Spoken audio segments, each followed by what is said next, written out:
ശശിയേട്ടാ ശശിയേട്ടാ എനിക്കിങ്ങനെ കത്തൊന്നും എഴുതി വെക്കല്ലേ. എന്ത് പോലീസ് പിടിക്കുന്നുള്ള പേടിയാണ്? അല്ല, പിന്നെ ശാസ്താംകോട്ടെന്ന് എഴുതിയിരിക്കുന്നതിൽ പോലും മുട്ടം തെറിയാ.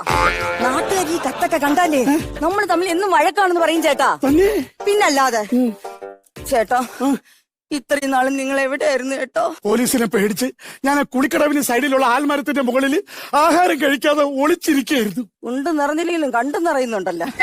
പിന്നെ ചേട്ടാ, ഞാനും എന്നും കുളക്കടവിൽ വരും. പക്ഷെ ആൽമരത്തിന്റെ മുകളില് എന്റെ ചേട്ടന് ഞാൻ ഇന്ന് വരെ കണ്ടിട്ടില്ല. ഞാൻ അപ്പൊ ആ സമയത്ത് അവിടെ നിന്ന് മാറിക്കളയും. ചേട്ടാ ശ്യാമളെ, നിനക്ക് എന്റെ സ്വഭാവം അറിയാല്. ഒരിക്കൽ കണ്ട സിനിമ ഞാൻ വീണ്ടും വീണ്ടും കാണാൻ ഇഷ്ടപ്പെടുന്നില്ല. ചേട്ടാ, 2 ദിവസം കൊണ്ട് നമ്മളെ വീട്ടില് പോലീസിങ്ങനെ കേറി ഇറങ്ങി നടക്കുക. ശ്യാമളെ, ഈ സംഭാഷണത്തിന്റെ ടോൺ ഇതല്ലല്ലേ. ചേട്ടാ, 2 ദിവസം കൊണ്ട് നമ്മളെ വീട്ടില് പോലീസ് കേറി ഇറങ്ങി ഇപ്പൊ കറക്റ്റായി. 2 ആഴ്ച മുമ്പ് സദാശിവം പോലീസ് ഇവിടെ വന്നിരുന്നു. 2 ദിവസത്തിനകത്ത്